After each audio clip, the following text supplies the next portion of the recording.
link com as discussões que nós fazemos aqui. Bom dia, Franco.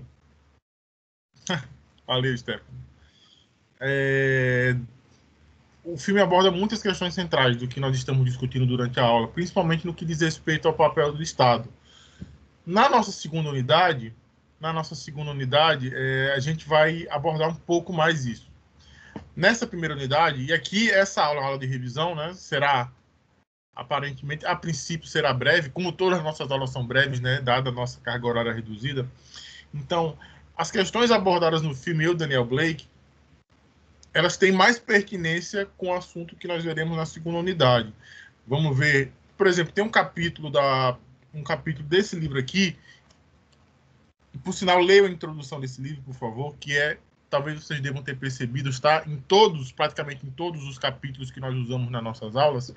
Tem um capítulo desse livro aqui que é Reforma e Revolução.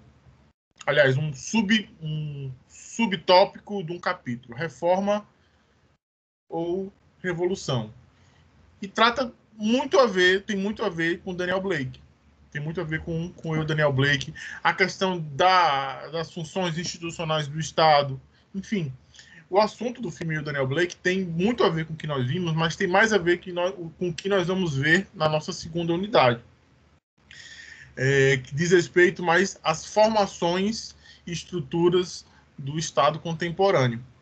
Nessa primeira unidade, a gente viu muitas teorias contratualistas, origem do pensamento político, introdução.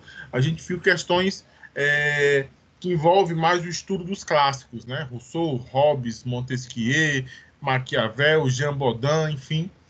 Daqui para frente, ou melhor, da segunda unidade para frente, nós vamos nos ater a questões envolvendo as formas de organização do Estado. Então, antes de nós começarmos a aula de hoje, a aula já começou. Esse momento de conversa faz parte da aula, por sinal, né? A aula não é só eu falando para vocês.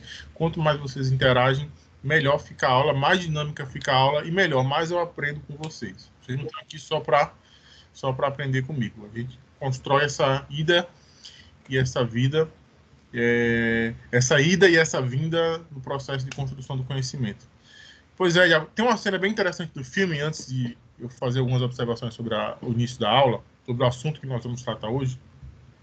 Eu não sei se vocês se recordam, mas é uma cena muito emblemática. Ele vai no INSS, né? O equivalente ao INSS do Reino Unido, para fazer o cadastro para ter acesso ao programa de assistência, de seguridade. Né? Ele teve um AVC, ele não tem condições de trabalhar. Ele é marceneiro, ele trabalha o trabalho manual, né? E a funcionária chega para ele e diz: coloque o seu mouse em cima do computador. Ele pega o mouse, né, e bota na tela, né? Ele bota na tela, né? Aí a moça vai lá: não, meu senhor, não é isso não. Aqui, é para você clicar em cima. Ou seja, ele não tem familiaridade. Não sei se você se recorda dessa cena. Ele não tem ele não tem familiaridade com a tecnologia. E sabe o que é interessante, gente? A gente estudou muito aqui sobre, principalmente... Bom dia, Catione. Tudo bem, querida? Olha só, a gente estudou muito sobre as origens do pensamento político. O que eu vim falando, que está, inclusive, na introdução, um pouco na introdução desse livro aqui, do Teoria Geral do Estado, a gente falou da antiguidade, a gente falou que a antiguidade, a idade antiga na história dura até o século V depois de Cristo. Do século V ao século XV nós temos a chamada Idade Média, do século V ao século XII, a alta Idade Média, do século XII ao século XV, a baixa Idade Média. Do século XV ao século XVIII nós temos a Idade Moderna, que é um período de transição entre o modo de produção feudal e o modo de produção capitalista. E do século XVIII para cá, nós temos a Idade Contemporânea. E por que essa divisão epistemológica em idades é interessante? Porque vejam só, gente, se você pegar, não sei se vocês assistiram De Volta para o Futuro. Se vocês fossem um morador da Idade Média no século VIII depois de Cristo, não, no século XI depois de Cristo, certo? E vocês entrassem numa máquina do tempo e fossem para o século XV, para o século XVI, 4, 5 séculos depois, vocês se adaptariam facilmente. Vocês iam encontrar um mundo diferente? Iam, mas não muito diferente do mundo de 500 anos atrás. Tecnologicamente, enfim, não ia haver muita diferença. Vocês iam se adaptar facilmente. Isso, você entrando numa máquina do tempo, saindo do século XI e indo para o século XV, XVI. 500, 600 anos depois. Já se você, no século XX, sair da década de 60, pegar uma máquina do tempo, entrar no DeLorean, do De Volta para o Futuro, e ir para 2021, você vai ficar perdido. Você vai ver as pessoas no meio da rua olhando para um aparelho retangular que tem uma tela brilhante que as pessoas não saem. Você vai ver internet, você vai ver coisas que, tipo, a dificuldade de adaptação de uma pessoa que sai da década de 60 até hoje, 70 anos depois, 60 anos depois, é muito mais difícil do que uma pessoa que sai do século XI e vai para o século XV, XVI. Em 50 anos, é como se nós tivéssemos dado um salto superior a 500, 600, 700 anos. Mas qual é a reflexão que eu quero fazer? Essa cena é muito interessante por causa disso, porque mostra que a tecnologia tem essa questão, né, Ricardo? Porque, veja só, o WhatsApp é uma invenção recente. Em tese, o WhatsApp deveria vir para facilitar a nossa vida. Em tese. É uma tecnologia fundamental. No entanto, o que está acontecendo hoje? As pessoas estão trabalhando mais. As pessoas trabalham de noite, fora do horário de expediente. A tecnologia, esse exemplo do Daniel Blake é fantástico, porque mostra que a tecnologia ela avançou muito nos últimos anos, mas esse avanço não repercutiu em bem-estar para a vida das pessoas. Pelo contrário, nós temos uma tecnologia que tem um potencial para gerar um bem-estar na vida das pessoas, um maior conforto, maior tempo livre, mas o que acontece é que as pessoas estão trabalhando mais, produzindo mais, mas estão ganhando igual ou menos. Ou seja, esse excesso de produção está indo para algum canto, não é para o bolso das pessoas, que com o WhatsApp, com a tecnologia, trabalham mais, se esforçam mais, ficam à meia-noite respondendo mensagem, fora do horário de expediente, ou seja, estão produzindo mais riqueza, no entanto, o seu salário, se não permaneceu, caiu. Ou seja, esse excedente de produção decorrente do aumento da jornada de trabalho, do aumento prático da jornada de trabalho, está indo para algum canto. Para onde? E entra a discussão em relação à tecnologia. O que adianta você? É fundamental você desenvolver as forças produtivas. Mas o que adianta se essas forças produtivas, que devem ser desenvolvidas, elas se condicionam não para atender o bem-estar das pessoas, mas à acumulação? Essa é uma reflexão que eu quero trazer para vocês. Nós temos um potencial para ficarmos mais tempo com nossas famílias, para aprendermos a tocar um instrumento novo. Ali atrás mesmo tem um contrabaixo, não sei se vocês estão vendo. Tocar sanfona, tocar flauta, desenvolver nossas aptidões artísticas, familiares, ficar mais tempo com nossos filhos e filhas, nossos irmãos e irmãs, nossos amigos e amigas. No entanto, a tecnologia que tem esse potencial de trazer isso para a gente, como ela é aplicada nesse contexto das relações produtivas, acaba que nós trabalhamos mais, produzimos mais e vivemos menos. Já li, Nicolas, é muito bacana, adoro, gosto demais. Li o Ócio Criativo, né? Li tem mais de 10 anos, eu acho muito bacana, cara, muito bacana. Pessoal, vamos começar a aula. Foi só algumas reflexões preliminares, que acabam que tem a ver, mas enfim. Nosso cronograma, certo? Primeiro, por favor, atentai bem. Hoje nós faremos nossa aula de revisão, tá certo? Nós faremos nossa aula de revisão. E na próxima aula, na próxima semana, nós teremos a prova. Nesta semana, a outra, daqui a 2 semanas, a aula será de correção da prova. E daqui a 3 semanas é que nós iniciaremos, propriamente dito, o assunto da segunda unidade, da V2. Recapitulando, a aula de hoje é revisão. Semana que vem é prova. Daqui a 2 semanas, correção da prova. E daqui a 3 semanas, damos início ao assunto da AV2. Os slides, eles servem como roteiro, ou como um norte, ou como uma referência do que foi abordado em sala de aula. Para facilitar a vida de vocês, vocês devem ter visto, eu coloquei no mural os capítulos que eu utilizei em cada aula, que pelo que eu conto aqui foram 5. Tivemos a primeira aula de introdução, a disciplina. Depois falamos, aliás, a apresentação da disciplina, que não é conteúdo, não adiantei algumas coisas, mas não trouxe conteúdo. Depois dessa primeira aula, temos o segundo encontro, que sim trouxe conteúdo, introduzindo a disciplina, o que é a ciência política, o que é a teoria geral do Estado.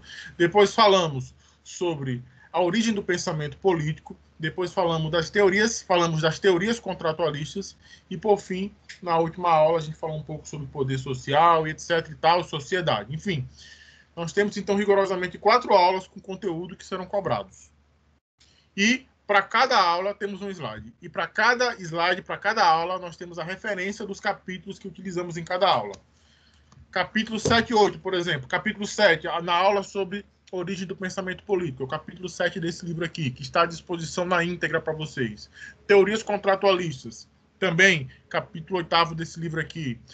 Em todas as aulas, praticamente, a introdução desse livro aqui, Teoria Geral do Estado, de Camilo Onoda. Também, Ciência Política, de Paulo Bonavides. Enfim, tá tudo. Eu estou fazendo o que eu posso para, quando eu corrigir a prova de vocês, eu tenho muita alegria e felicidade de ver que vocês estão saindo muito bem. Semestre passado teve aluno que perguntou, professor, qual parágrafo? Não, peraí, gente, é demais, né? Não vou dizer o parágrafo, pelo amor de Deus. Estou dizendo os capítulos já aqui que eu estou utilizando para facilitar, indicando, direcionando o estudo. Você quer que eu diga a linha também? Não é assim, pô, aí é demais, né, cara? Aula de hoje, então, vamos dar aquele rasante em cima dos rasantes que nós fizemos nas aulas passadas, né? Sigamos. Antes de falar sobre esse primeiro ponto, eu quero estudem, quero dar destaque para alguns assuntos, certo? Por favor, estudem a diferença entre teoria geral do Estado e ciência política, monopólio do Estado, segundo Max Weber, Kelsen, teoria monista, Rousseau e vontade geral, a noção de Rousseau. Os 3 contratualistas estudem o que é o Estado contemporâneo, antigo e moderno, que está na introdução desse livro aqui, mais ou menos, páginas 23, 24, 25, enfim, mas é para estudar o capítulo todo, viu? Claro que vou cobrar tudo, obviamente. Conceito mecanicista e organicista de sociedade, a questão do contrato social, enfim, o que é o contrato social na modernidade e na contemporaneidade, enfim, a questão da liberdade formal que nós falamos aqui em sala de aula. Por favor, estudem esses assuntos, que são assuntos muito centrais, cujas chances de cair na nossa avaliação são consideravelmente altas. Na nossa primeira aula, após a apresentação da disciplina, né, na nossa aula introdutória, a gente conversou um pouco sobre ciência política. E eu trouxe os conceitos abordados pelo professor Paulo Bonavides, no livro que acabamos de mostrar aqui. Ele realça o que é ciência, ele faz uma discussão geral do que seria ciência, e a partir dessa discussão, a partir desses conceitos, a partir dessas categorias, ele vai afunilando e entra na definição do que é ciência política. Ele traz quais são as 4 ciências segundo o positivismo: a físico-química, a biologia, a psicologia e a sociologia. E ele faz uma discussão que, do ponto de vista didático, é muito interessante, porque a ciência política, ela estuda as relações sociais, institucionais e políticas dentro de determinada realidade histórica, diferente da teoria geral do Estado. A teoria geral do Estado é geral. Ela não analisa, por exemplo, o papel das organizações sociais, dos sindicatos no século XX. Qual o papel dos partidos políticos? Não o papel dos partidos políticos em seu sentido teórico, mas dentro de determinadas relações sociais, as instituições da sociedade se organizam como? E quais são as formas que a sociedade tem de fazer os seus pleitos perante as instituições? Esse assunto, a partir das realidades concretas, é da ciência política. A teoria geral do Estado, como o próprio nome diz, é uma teoria geral do Estado. Procura, dentro das mais diversas experiências históricas do Estado, traçar elementos comuns entre elas. O Estado, mais uma vez, ele não segue uma linearidade como uma pessoa que nasce, cresce, reproduz e morre. Não. Nós tivemos as mais diversas experiências históricas do Estado concomitantes nos mais diversos lugares do mundo. Por exemplo, eu trouxe esse exemplo na primeira aula, não sei, talvez vocês se recordem, do século sim, do século XV ao século XVIII, nós tivemos as monarquias absolutistas. Em 300 anos de Cristo, a China se organizava de forma parecida. Em 300 anos de Cristo, o modelo de organização política da China era algo próximo daquele modelo de organização política que iria se iniciar na Europa 800 anos depois. Aliás, minto, 800 anos depois não, quase 1000 anos depois. Eu sou de humanas, não sei fazer conta. Façam as contas. 300 antes de Cristo até 1500. É mais de 1000 anos fácil, né? 1800 anos. Então, 300 antes de Cristo, a China já se organizava politicamente de um jeito que a Europa ia passar a se organizar no século XV, 1500, 1600, 1600, aliás, perdão, 1500 para 1600, né? 1400, 1500, 1600, que é 15, 16, 17. Então, são duas formas de organização do Estado que tem o seu lapso temporal, histórico e geográfico. Então, o Estado ele não é uma linearidade. O Estado, na perspectiva histórica, ele não tem... é assim, foi assim, não. Em diversos lugares do mundo, ele se manifestou de formas diferentes, em particulares, algumas concomitantes, outras não. E, nesse sentido, Paulo Bonavides ele traz, né, a ciência política, ela tem por objeto o estudo dos acontecimentos e das instituições políticas, tanto em sentido teórico, como doutrina, como em sentido prático, referente ao passado, ao presente e às possibilidades futuras. Gente, este é o prisma filosófico da ciência política, que acontece também de ser a definição teórica, a definição mais completa do que é a ciência política. Isso é importante, para a prova, inclusive. Esse é o prisma filosófico, mas o prisma filosófico é a perspectiva que melhor contempla a definição do que é ciência política. Lembram da corujinha de Hegel? Alguém lembra da coruja de Hegel?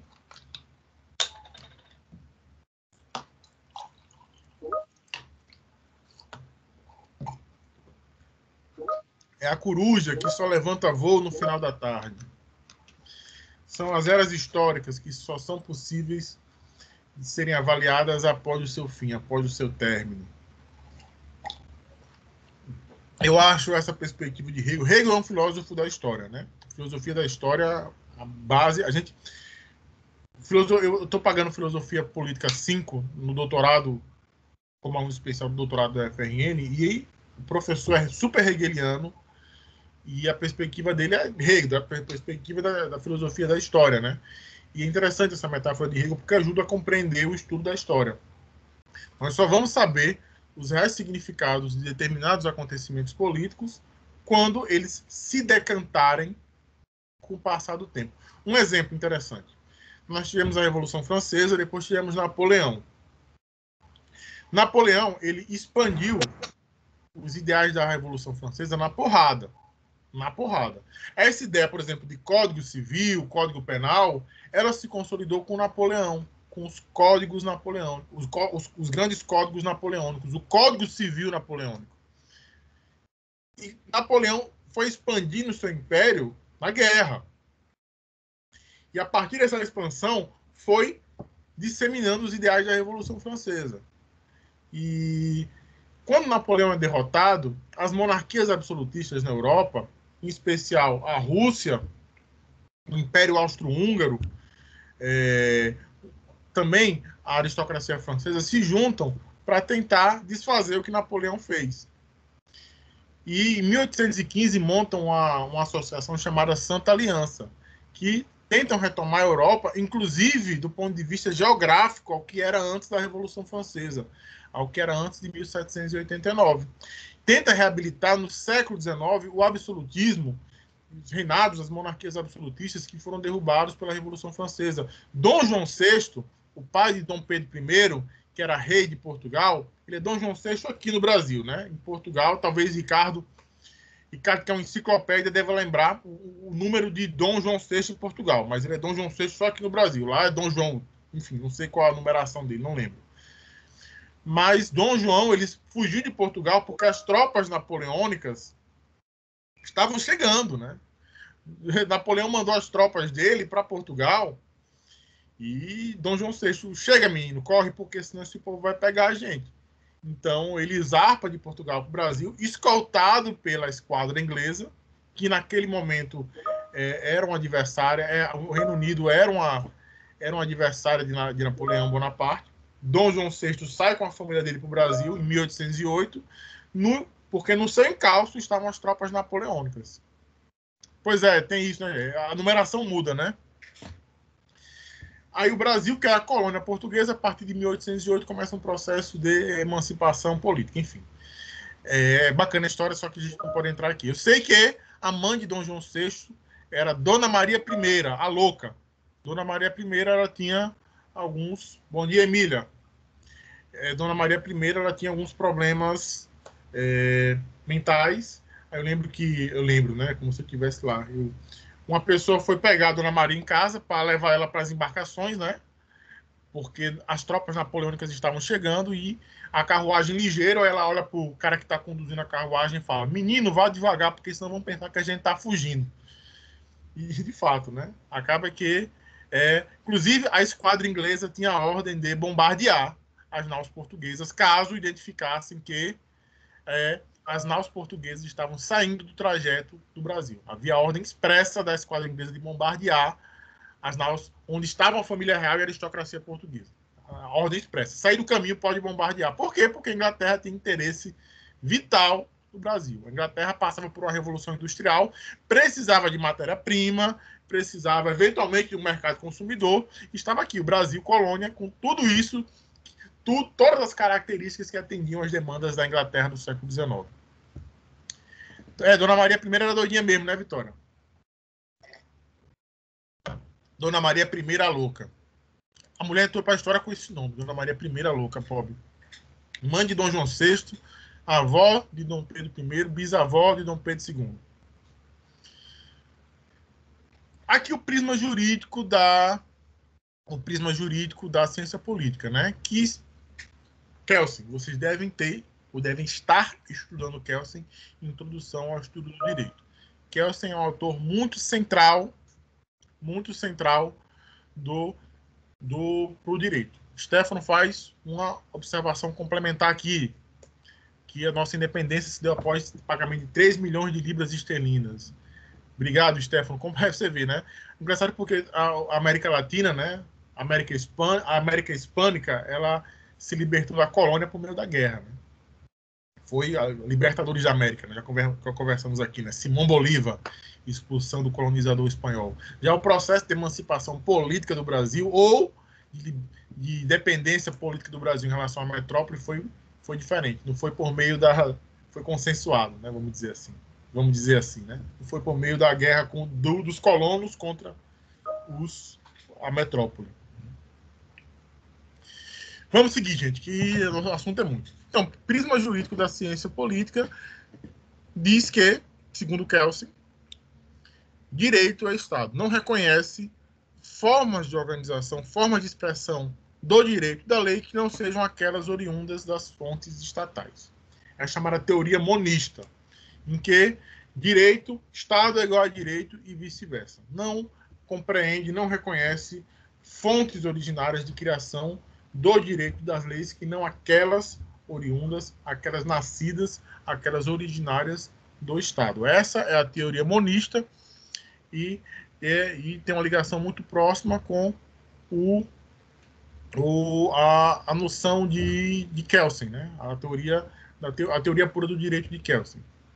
Esse é o prisma jurídico da ciência política, certo? Que meio que engaiola a ciência política, meio que engaiola uma de suas expressões, um dos seus objetos de estudo, que é o direito, nas formas do Estado.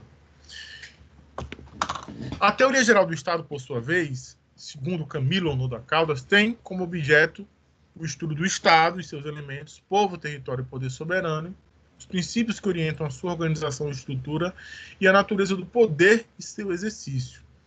Estuda o fenômeno do Estado e seus elementos numa perspectiva histórica, objetivando, dentre outras coisas, analisar os traços comuns entre suas representações no espaço e no tempo. Nós falamos isso há alguns minutos, né?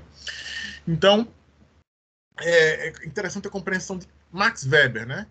Quem tiver algum interesse em estudar Weber, eu tenho um capítulozinho separado aqui. Vou até carregar no sistema, né? Nós não vamos nos aprofundar muito na teoria de Weber, mas eu vou colocar para vocês, caso alguém tenha interesse.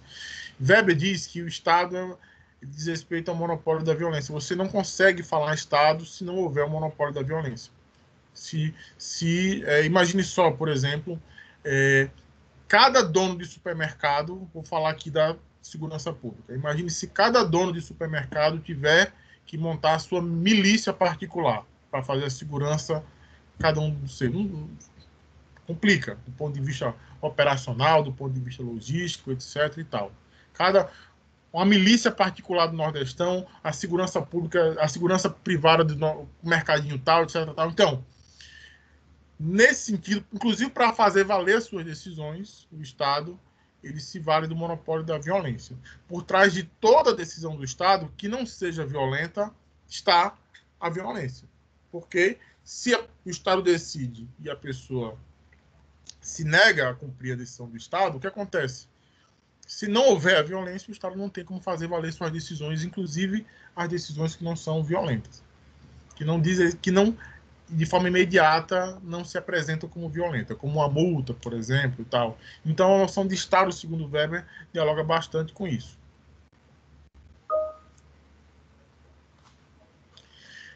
Na verdade, Nicolas, ele defende, ele diz que essa noção de Weber não é dele, ele desenvolve. Alguns autores anteriores a ele já haviam falado isso. O próprio Jean Baudin, que é um teórico do absolutismo, e o próprio Hobbes também, né? Mas o que ele defende é que não existe Estado. O Estado ele tem que ser coercitivo para ser Estado. O Estado, para se valer perante a sociedade, ele tem que ter condições de impor sua força. Ou seja, ele não pode oligopolizar a violência. Ele não pode... é a noção de contrato social, Nicolas. De Rousseau, vamos ver aqui Rousseau. Nós abrimos mão de uma parcela de nossa liberdade para que o Estado possa mediar as relações, para que não vire, para que todo mundo não fique querendo resolver as coisas do ponto de vista particular, individual, para que uma briga de vizinho não se resolva na porrada, por exemplo, não se resolva com um vizinho atirando no outro. A gente abre mão dessa parcela de nossa liberdade para que o Estado possa regular essas relações, para que o Estado possa resolver essas relações sem que seja necessário que a gente fique arengando no meio da rua.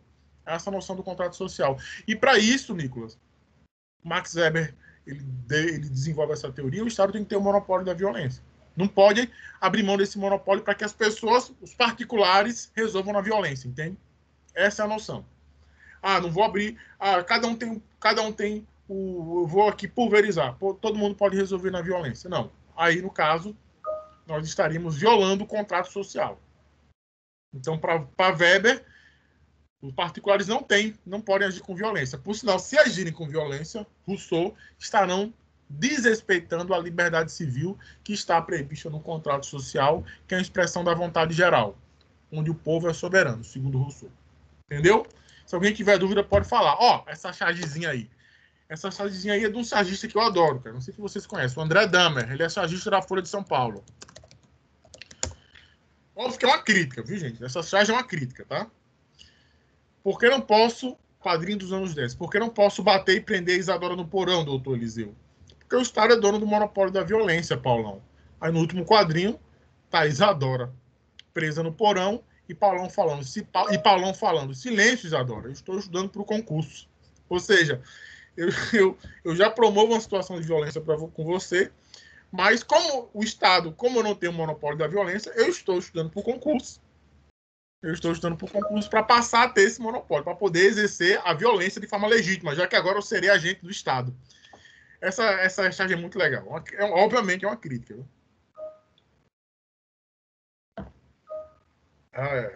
Isadora tá lá, né? No porão ainda. Então, Estado na antiguidade, na modernidade e na contemporaneidade. Introdução desse capítulo aqui, desse livro, tá certo? Teoria Geral do Estado, do Camilo Onoda. A gente falou um pouco sobre o Estado no espaço e no tempo. É interessante nós percebemos o seguinte: o Estado ele é uma representação das relações sociais em seu tempo. O Estado ele não está à parte é comum alguns autores liberais separarem sociedade civil do Estado. Não, o Estado ele é uma representação da sociedade civil. Ou melhor, o Estado ele é uma representação institucional de como se organiza a sociedade civil, de como se dão as relações sociais. Professor, que danado é isso? Você está falando difícil. Vamos lá. Na antiguidade, qual era a forma prevalecente de produção da riqueza? Era a mão de obra escrava. Na Grécia, na Roma, no Egito Antigo. Inclusive, fantástico ontem, não sei se vocês viram, as múmias. Não sei se foi Fantástico ou foi Jornal Nacional. Acho que foi Jornal Nacional no sábado. As 23 múmias dos reis sendo transportadas lá para o novo museu no Egito, né? Os faraós, né? Negócio apoteótico, negócio assim, faraônico. Negócio assim, espetacular. Enfim, na antiguidade nós tínhamos a mão de obra escrava, ou seja, a melhor forma a forma prevalecente da produção da riqueza no período da antiguidade era a submissão pessoal do escravo ao senhor de escravo, ou seja, o poder econômico se confundia com o poder político. O senhor do escravo era também quem detinha o poder político na antiguidade. No feudalismo, muda. No feudalismo, a forma de produção de riqueza deixou de ser a mão de obra escrava e passou a ser a mão de obra servil. Passou a ser a servidão. As relações de suzerania e vassalagem. Lembrem do ensino médio. O direito do senhor feudal passar a primeira noite com a esposa do seu vassalo, o vassalo que tem que entregar parte da sua produção semanal para o senhor feudal, etc e tal, etc e tal. Então, já não é mais uma relação de escravidão. Há uma relação de servidão. As relações de suzerania e vassalagem. Mas, ainda assim, nós temos o poder político se confundindo com o poder econômico. Quem ditava as regras era quem detinha o poder econômico, que era o senhor feudal. Ou seja, nós temos, tanto na Idade Antiga como na Idade Média, um vínculo pessoal, de submissão pessoal. É o senhor feudal que submete o servo. É o senhor de escravo que submete pessoalmente o escravo. Há uma submissão pessoal. Na Idade Moderna, que é um período de transição das monarquias absolutistas, nós temos aqui as formas políticas do Estado feudal, das organizações, as formas políticas do feudalismo, no momento em que nós temos o mercantilismo, nós temos a burguesia se desenvolvendo, até que Revolução Francesa no final do século XVIII.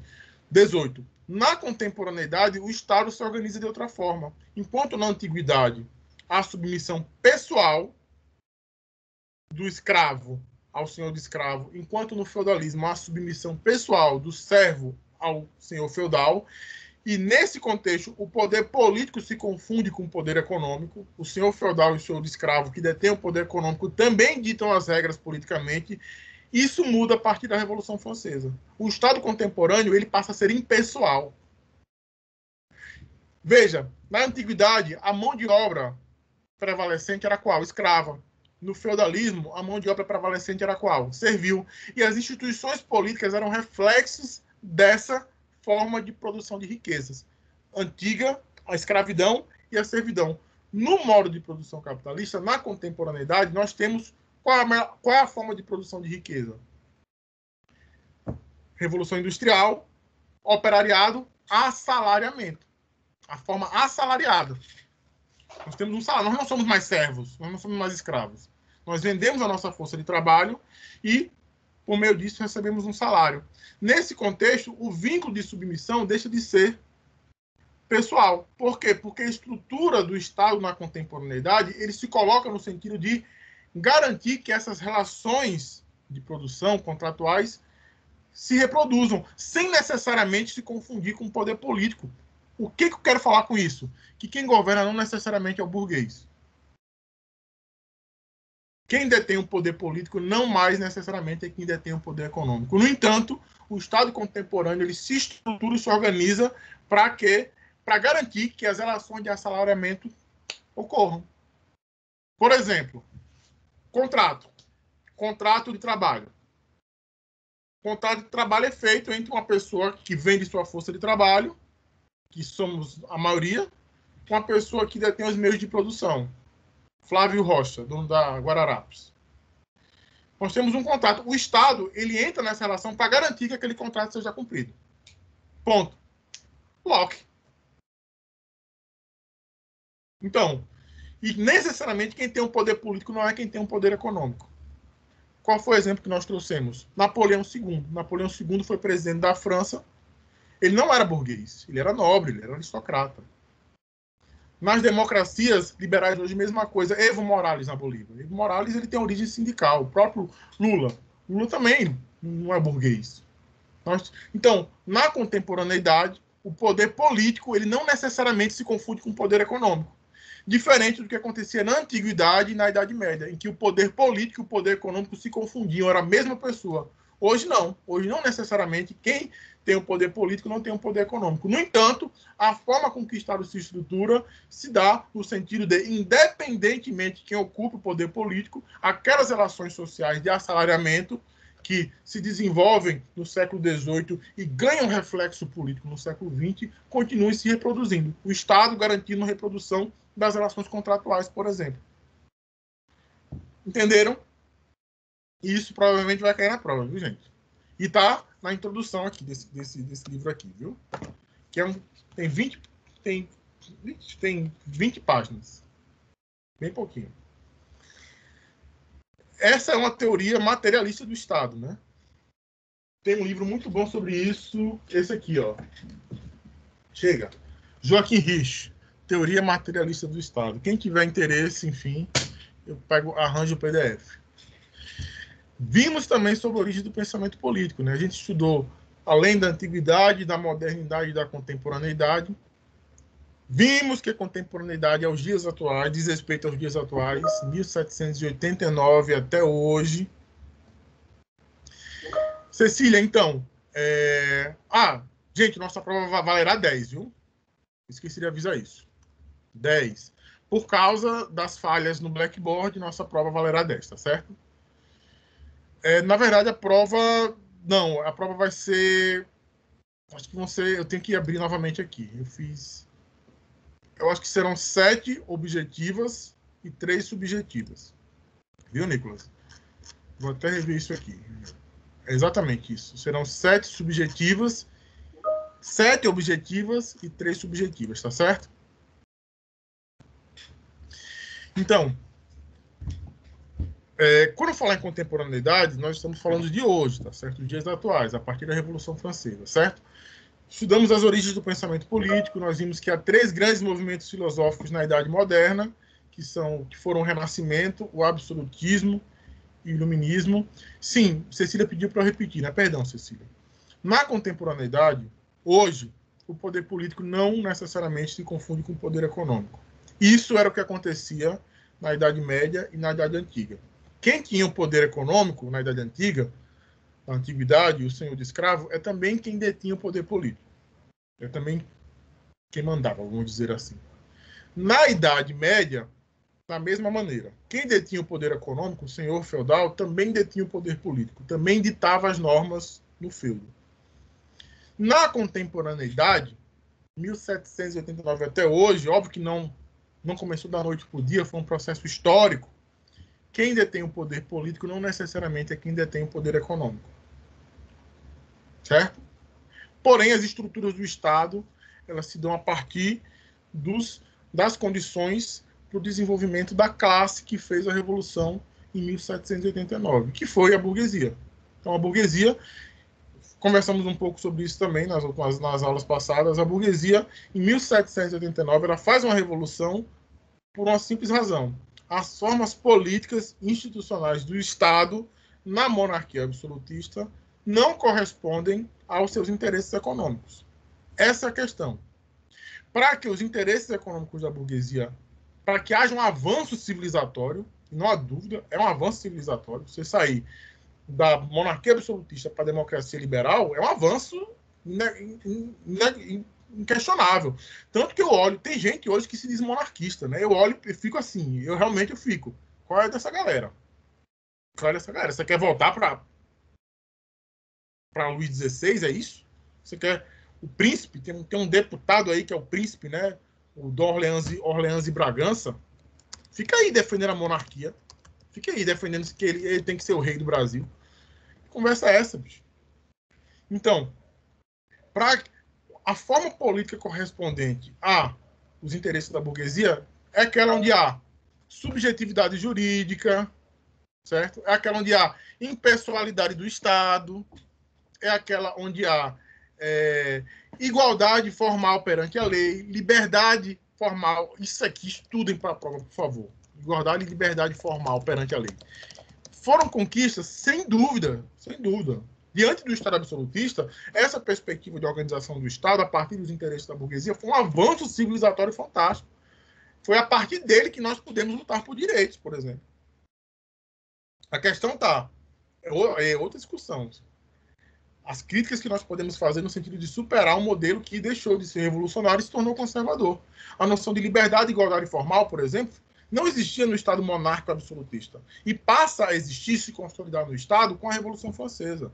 E é a forma do Estado hoje, gente. A forma do Estado hoje, a partir desses princípios da Revolução Francesa.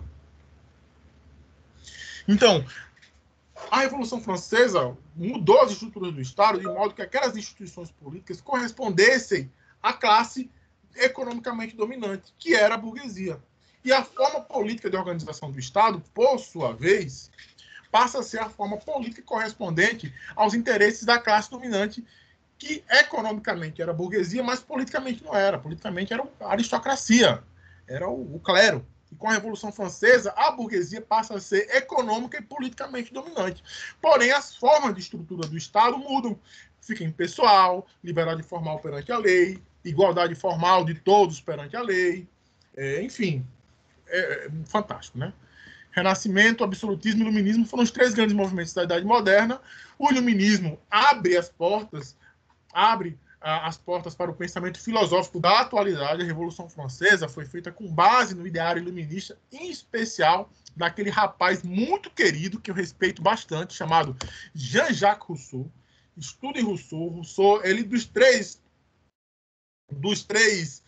teóricos contratualistas, as ideias que melhor explicam a atualidade é, sem dúvida, de Rousseau. Os outros dois são centrais também, mas Rousseau, inclusive a vida pessoal dele é uma loucura, né? Ele é um cara que gostava de tomar uma cachaça, gostava de ir para, enfim, ele nunca deixou de estudar por isso. Ele teve 4 filhos, como ele era muito liso, os 4 filhos foram colocados no orfanato.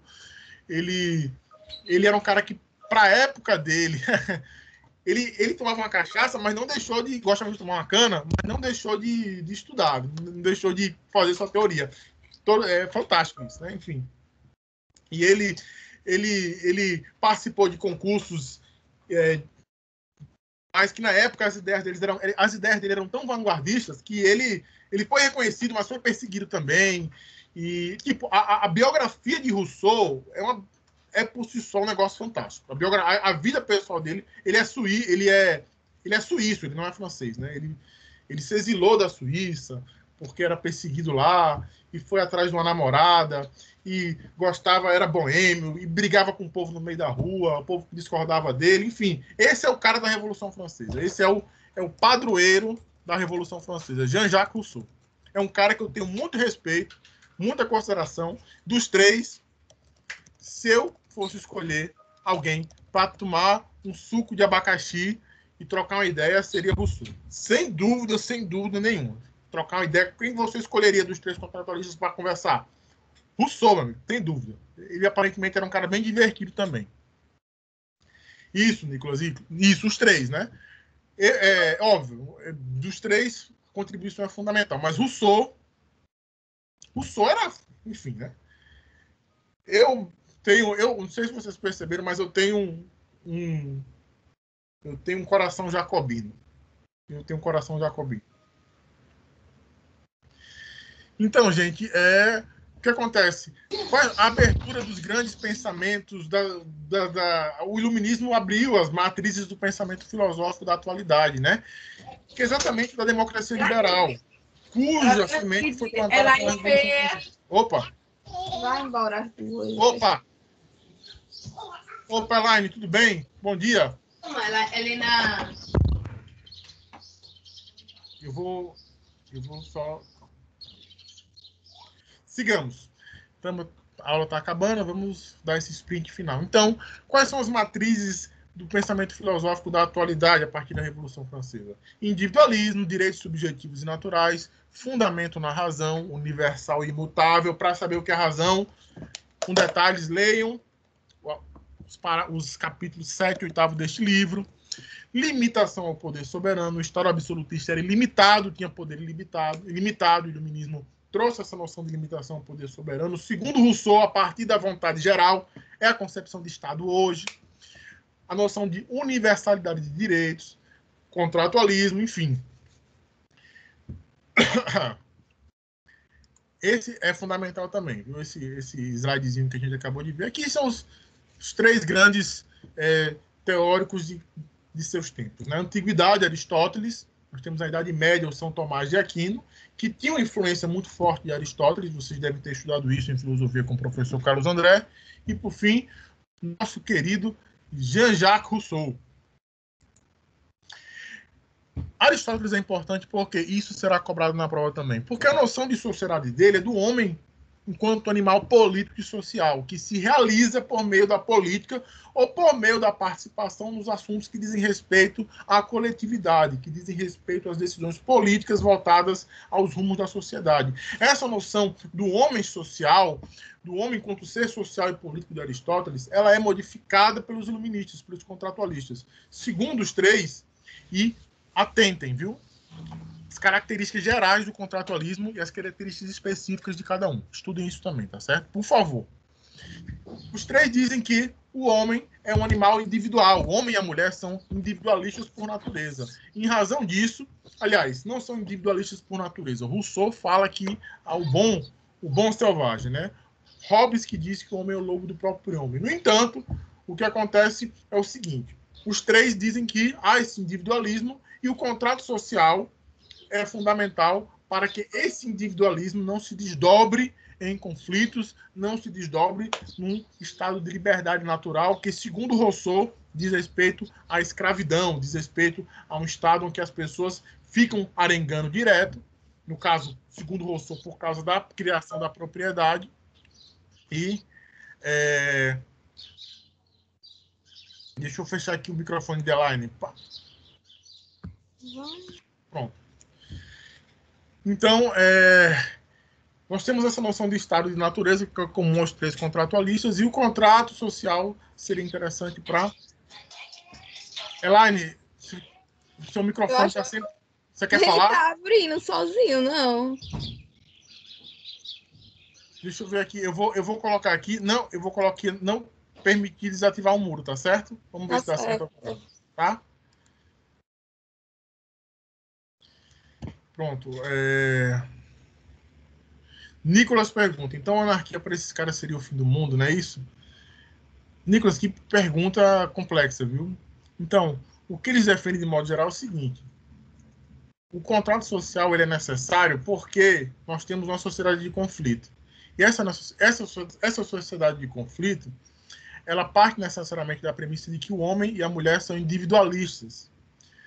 Por razões diversas, entre Hobbes e Rousseau, por exemplo. Hobbes diz que o homem é individualista porque o estado de natureza dele é um estado de guerra. Rousseau diz que é individualista porque a propriedade privada fez com que os homens e mulheres brigassem entre si. Então, em ambas as situações, para impedir que essa briga avance, é necessário o contrato social. Há alguma relação com a noção política de anarquia, mas não é a mesma coisa, mas há alguma relação. E você estudar Kropotkin, Bakunin, vai ver que há alguma coisinha que... Mas não é. É outra coisa, completamente diferente. A noção política de anarquia é diferente, tá? Não, aqui tô finalizando o livro. Sigamos. Estou acabando aqui. Então, por favor, estudem as noções de contrato social dos 3, características gerais e específicas, tá certo? Para os modernos, para os iluministas, a noção de homem enquanto ser social muda. O homem passa a ser um ser individual. O homem e a mulher passam a ser seres individualistas, sendo esse individualismo uma das questões que fundamentam a necessidade do contrato social. Para Rousseau, esse contrato se legitima na vontade geral, uma síntese. não na soma das vontades individuais no que diz respeito aos rumos da comunidade política. Aqui, pontos comuns entre os três contratualistas: história de natureza, vontade humana como justificadora da existência da sociedade e superação da visão de Aristóteles acerca da sociedade, deixando o homem de ser um animal político para ser individualista. Aqui algumas diferenças entre eles, certo? Entre os três em particular. Hobbes, o homem é o lobo do próprio homem. Locke, anti-absolutista. O contrato social também enquanto consentimento, mais voltado para a proteção do direito natural referente à propriedade. Rousseau também anti-absolutista, ou seja, assim como Locke defende limites ao poder soberano, mas radicaliza na questão da democracia. Fala em vontade geral, em vontade de todos, em limites ao poder soberano a partir da participação política radical da sociedade. Fala enfim, a teoria de Rousseau, como vocês sabem, é fantástica. Aqui alguns textos que nós utilizamos nas nossas aulas, né? Sobre Aliás, não sei se vocês chegaram a ler o texto do juiz Gerivaldo Neiva, doutor, quem bota o dedo não pode assinar o contrato social.